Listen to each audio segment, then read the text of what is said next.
All right, everybody, here is the video supplement to the podcast from this morning. This is not meant to be overly detailed. It's just meant to show you how fast we actually did this and how easy it was. In the future, when we need to get more detailed on some of these, we certainly will. But for the sake of time, for the sake of everything going on, both at our farm and I'm sure at your farm, we're going to do this very quick. So we're just going to walk you through setting up the shots, taking the picture on the phone, editing on the phone, putting it in Facebook, putting it on those different sales outlets, and seeing some of the results. Going to do a lot of screen share. When we get to the screen shares, it's going to go very fast. Again, we'll probably go over this again at a future date. I would really like to go deep into detail on some of this, but I just wanted to show you how quick it was. And again, I'm heavily practiced. You get faster with time. So pulled out the iPhone, set the shots. That's the one we're going to use. Came over here, take the picture, climb up on a little stool, get a taller one. That's the one we're going to use. Need a close-up. Do a little house cleaning. That'll be, I don't know if that's the one we used, but you get the idea.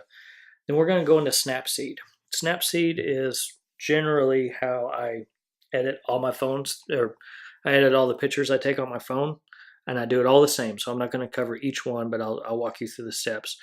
So when you first open up Snapseed and open up a picture, I start with tools. In tools, I go to details and I'll turn up the structure and I'll turn up after the structure, you go back down to the bars in the middle and you can turn up the sharpening. Again, this is all eye of the beholder. There's no right, there's no wrong. It's just the look you want to use. Typically, I try to do as little edits as possible. After you do your details and the structure, you'll hit the check mark. It'll take you back to the tools menu. It says looks, tools, and export. I go back into tools. Up at the very top left, I go into tune image, and that's where I will adjust the brightness, the contrast. With a shot like this, with the red and the orange and all of the bright colors, I'm not going to adjust the saturation because it'll tend to blow those out a little bit. I'll turn the highlights down. I'll turn the shadows down. And I won't mess with warmth for the same reason. I didn't want to do the saturation. From there, I'll hit the check mark again. For this particular shot, I did put a vignette on there, which just kind of blocks, makes a shadow. And the reason I like Snapseed so much is that little blue dot. You can move it around and you can change where that shadow goes. Now on some of these, you'll notice that I go back in and highlight the bags. And the way I'm doing that is I start at kind of the home menu, go back into tools, I hit the brush button and I'll hit exposure, and then I'll just kind of paint those bags. Because we darkened the shot so much, because we took it in the middle of the day, we needed to almost re-highlight the bags while keep them background dark. So we highlighted the bags again. I loaded those up onto my desktop, ran them into Canva, and made this little collage. Just kind of played with the pictures. That one right there, that's the only one I took with like my real camera, so it looks a little sharper. And that's with no edits, so shows you the difference. Pleased with the shot. I wanted to tell the whole story in one. When I go into Canva, we go into elements and we have access to these shapes that we can change the size, the location, and the color. And that kind of gives me a banner. I don't like using pre-made banners because people tend to use those a lot, and I like my things to look different. We go into the fonts and we adjust the size and we adjust the color to match the tone. Now this particular thing I'm doing right here, I just told you I don't like to use banners. This is an exception. I hardly ever see this one. So I set the size I want. I change the colors to match the branding. Then I will add the text. So I'll actually type it there, change the size, turn it, put it on top of the banner, change the color, type it again, and so it'll fit within the banner, I compress the lines. And it says everything I wanted to say. Now, I want the same exact thing on the other side, which would be very hard to freehand duplicate. So I can copy that banner, which copies the color as well, and I just turn it. I also copy the letters, turn it, put it down, and the font, the size, and the line spacing is the same. I just erase it and retype what I wanted to put over there. That's a big time saver once I figured out how to do that. The image is pretty much set. Checking it out, make sure I didn't completely butcher the spelling. Save it as a PNG. There it is. There's the cover ad. Next, we're going to build a recipe card. Same thing, set the background, go into elements, set the shapes, use the exact same shapes that we used. Same font, same color. And all we're doing is showing them how easy it is to make salsa from their salsa bag.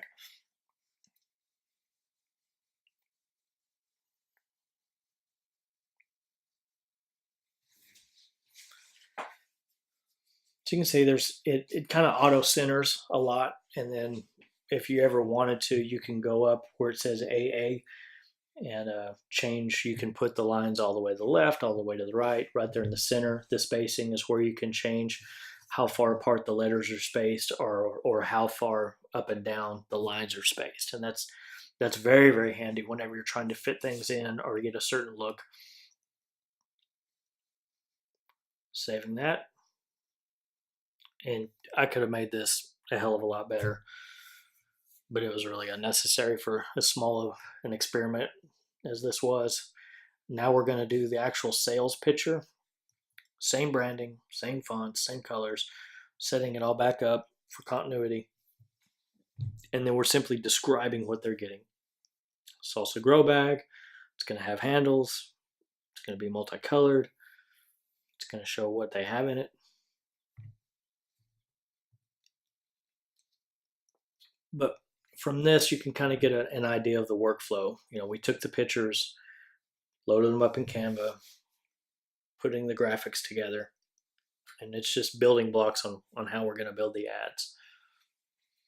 And I'm not going this fast. This film has been sped up for the sake of time. The more you use this stuff, the better you get, the quicker you get. And it's just one of those things, you're not going to get good at it unless you practice.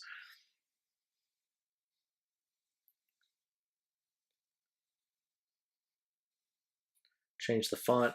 And see, I don't like the way that's kerned out. I don't like the way the letters are falling and the way that it's broken up. So I'll adjust the letter spacing and the line spacing to get it to fall to where it's a more natural look to the eye. You would think somebody cared so much about visualizations would learn how to spell, but yeah, can't be good at everything. There's me not spelling jalapeno correctly. It gets me every time.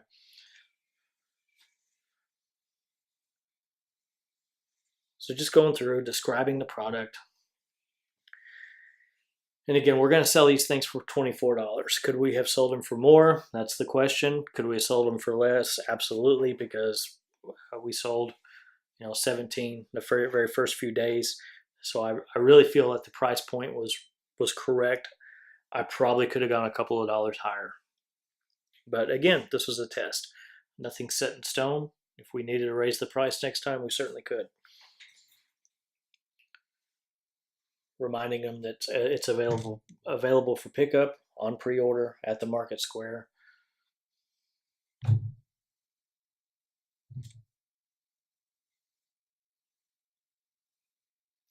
Limited availability. We had 10 at the time. I put 20 just in case we sold out, which we did. I ordered another 10 bags, giving them a little instructions on how to order. And it's one of those things, you can never be clear enough. There's that.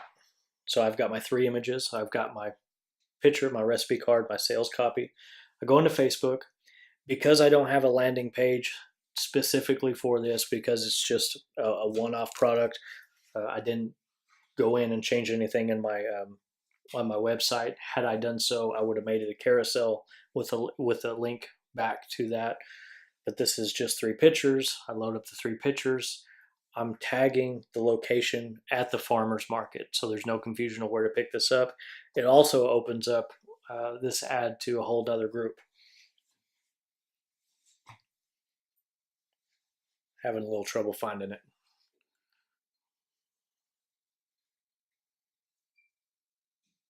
There it is. So again, you never know where people are going to read or how they're going to consume their content. So we're basically taking that sales image and retyping that where people would normally tend to read.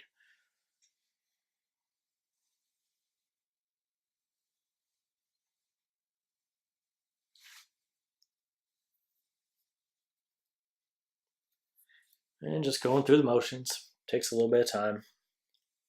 I think the whole day that we spent, I think we started building these around 9. I was probably back at the computer around 10:30, 11, and this whole process took me right under an hour.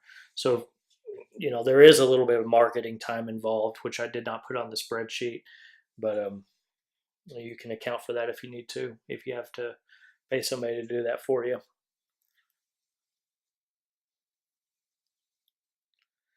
I'm adjusting the pictures here because I want the ones with the plants to come up first.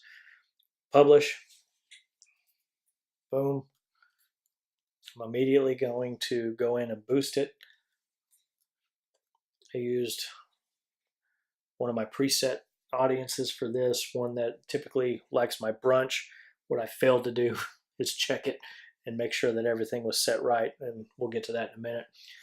So that's what the ad looks like. Here is my cost breakdown.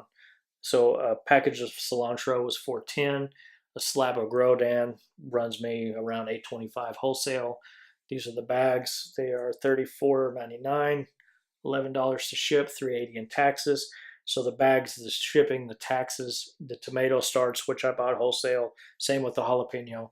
My seeded out cilantro, I buy compost wholesale. I pay my people $15 an hour. It took them an hour to build that.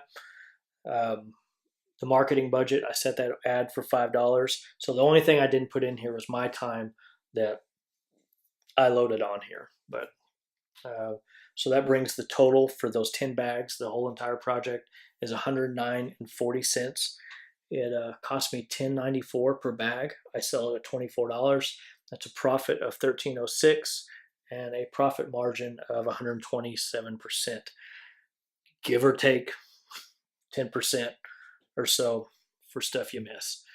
Fill in the blank, that is where you can put your own inputs. I don't know what your situation is, but I wanted to give you a little bit of space to work that out if you needed to. And this PDF will be available in the links on this thread. So after putting this up, we immediately, within the first 24 hours, sold 4 on Facebook. I put 1 image up on Instagram, which you'll see in a minute. I didn't intend to use that as a sales platform. That's just more my story for not local stuff, but we happened to pick somebody up local, and we sold 1 on Instagram. And then we also sent it to just the Victory Lunch Club members, not my bigger email list. I wanted to kind of test those out. Those are my buyers. That's an email list of 174 people. There's that ad. And out of that 174, within the first 12 hours, we sold 13, which brings our total number of sales for the first couple of days to 17 bags. I still have 3 left over, which pretty much guaranteed to sell at market. Another thing that you can look at is what colleges in your area can you attach to this bag. Again, this is a great Mother's Day gift. There's several different things. This is terrible engagement for me. 352 people reached is awful, and I'm attributing that to the gender being male. All 17 bags were bought by females. 6 comments, 4 shares. Most of the comments were relating to sales.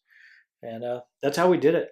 And so selling those 20 bags with a profit margin of, or selling 17 bags, profit margin of around $13.